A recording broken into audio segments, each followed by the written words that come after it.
Welcome to another ACSD eChat.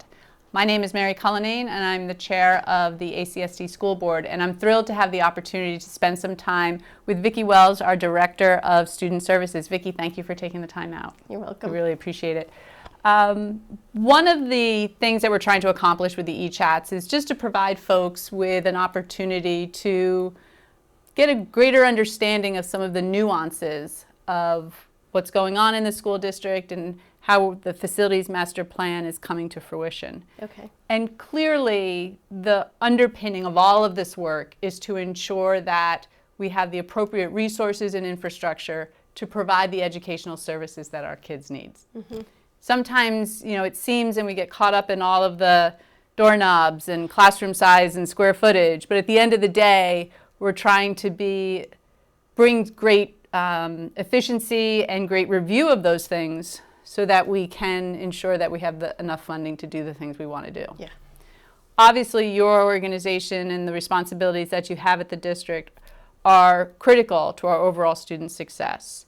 So could you talk just a little bit about your design team, when that team started, and what the scope of that design team was? Great. Or is? Yeah, so the thinking behind it started about 3 to 3.5 years ago through a grant that we got from the state of Vermont for the district management. At the time it was company, it's now group, the district management group, to come in and review our system of services for students who struggle. And we were one of 10 pilot school districts, and from there the district management group not only designed a report specific to our needs, but also one to address the needs across the state that they saw and where all of those needs intersected. And so we started to think about how we needed to redesign our system to best support the needs of all students and, more importantly, the needs of students who struggle. And so we pulled together, we realized that this is a significant amount of work and it needed more than just a few brains at the table. So we pulled together a group just about a year and a half ago to start working on the larger system of services and the design of what we needed to really be thinking about utilizing the district management group report as that jumping off place. And so who makes up this team? Who's thinking about this for us? A lot of people, and I'm not going to name specific names, but we have a significant number of roles across the district, ranging from, we have paraprofessionals sitting at the table, we have special educators at the table, we have interventionists at the table, we have classroom teachers at the table, we have, I believe, guidance support is at the table, we have administrators at the table, and central office representation. So you're really trying to bring in the entire ecosystem that supports our kids and have those perspectives be included in this thinking. Yes. And when you take a step back and you reflect on where we were as a district and this work, what are some of the things that it was apparent you were trying to solve for? Like, what were we trying to change? What were we trying to get better at? So, the biggest is and you talk about it a lot in your role as chair, is equity. And we were finding, especially over the course of the last several years, as we started to dig into our data, that our gap of the students who were doing well and the students who weren't kept growing. And it's across socioeconomic divides, and students with disabilities specifically really aren't performing to the level that we want them to. So we really need to start closing that gap. And if we continue doing what we have been doing, it's just going to exacerbate that gap. So we really needed a paradigm shift and a total sea change in how we do business. So this design team then is really taking a look at how our district resources, our schools, the programs that we make available, the types of individuals and the expertise and tools that they're able to bring to bear, and rethink how all of that plays out. Is that a fair statement? Yeah, and we're doing it based on, we developed a kind of a vision for the team, and really to think about addressing and then redressing the systematic and systemic barriers that we have within the school system that continues to exacerbate students who struggle and, as I said before, exacerbate that gap. And so not only looking at the resources, but taking a look at what are the guiding principles that we want to live by, and what are the best practices that we need to start implementing. So again, just reallocating resources if we're still doing the same thing doesn't necessarily make for change. So in order to have long-standing sustainable change, we need to look at what are the core values, what do we truly believe about students, and what is it that we need to do best to support them, and how can we utilize the work that others have done ahead of us to really take advantage of the best practices and concrete systems design that has been proven effective. And recently, you had the opportunity to present to the Facilities Master Plan, and we encourage everyone to take a look online and listen in on that committee meeting, because it was fantastic to have you and Caitlin Steele be able to present kind of where you are in this work and the impact and challenges that our current kind of construct is creating in delivering these services to our kids.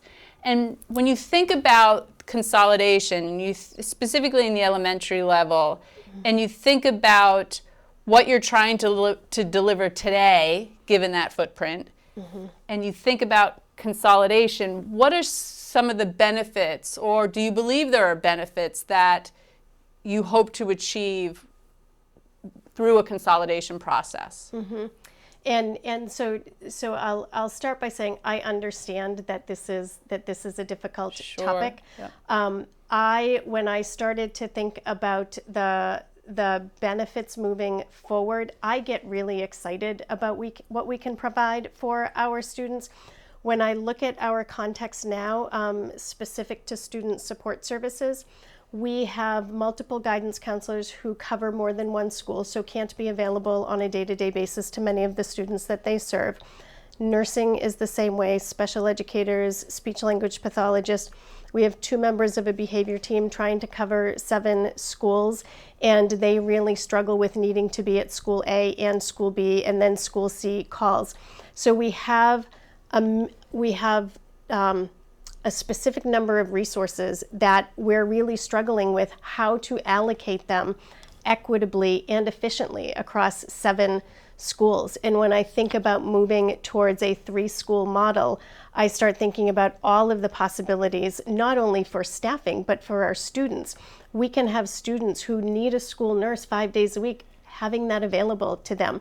We can, if a student needs speech and language services more than once a week, we can provide that to them, and having the expertise within each building and the design thinking behind that, and the collaborative planning that can happen when we're not jumping from building to building or only being available part-time. Just it's exponential into how I think we can support kids. I think the recognition both that you and Caitlin shared of how difficult this process is, and it was incredibly authentic and palpable when you went through the presentation. Equally palpable, I think, was the message that I heard was your true belief that what we're trying to do, you believe is going to be better for kids. And absolutely. I thought that was incredibly, obviously reassuring for us as we go through something that is incredibly difficult to get there. One of the things that when folks look at data points, when our parents and our community members look at data points, a lot of that consideration goes to teacher-student ratios or how resources are broken down, and they see significant changes like in paraprofessionals at certain schools and things like that. As being an indicator that there's going to be less for their kids, which is totally understandable at the surface level. When you think about some of the changes that you're trying to make, what are you trying to accomplish, and why do you think that's going to be better for kids? So what we're trying to accomplish is have more licensed, highly qualified personnel in the building at any point in time to support students. There is so much work that paraprofessionals do that the level of gratitude that I have for the work that they do is unbelievable. and they haven't been through, most have not been through a 4-year teaching program and have the strategies and the supports that they need to provide the level of services that many of our students need. We're finding students with more and more of a gap when students come in. There's students who have had some incredible experiences prior to coming to school, and we're finding that we need to have more of the experienced, licensed staff in order to best support students. So it certainly wouldn't take away from the work that paraprofessionals do. What it really does is it increases the availability of that qualified staff. And, you know, when you think about, we're talking right now around the 3 and 4 school model, and again, these are big decisions that have really real impacts for families in our communities. And something like making a decision to go to a 3 school model rather than a 4 school model, there's got to be a heck of a lot of good reasons to do that.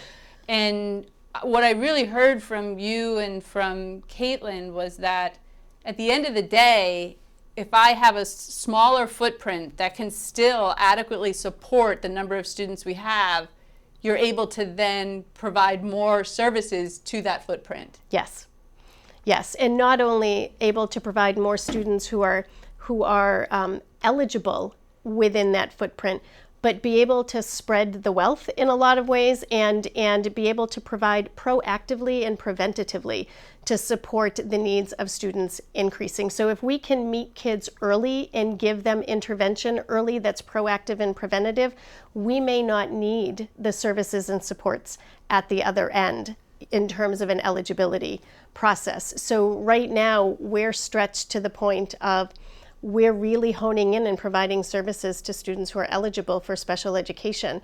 And with a smaller footprint, we can surpass that, which is beneficial to all of the students and to all of the staff as well. Well, as we have said before, on behalf of the board, thank you so much for the work that you and your team are doing. Everyone is under tremendous pressure and stress right now. We recognize that. But this is the work that we're being asked to do, and the care and concern that you all bring to it is just outstanding. So thank you very, very much. Thank you for joining us. We hope that you get the opportunity again to visit the website, take a look at the information there, as well as perhaps watching the Facilities Master Plan Committee work and video that included additional information from Vicki and from Caitlin. So thank you very much. Have a great day.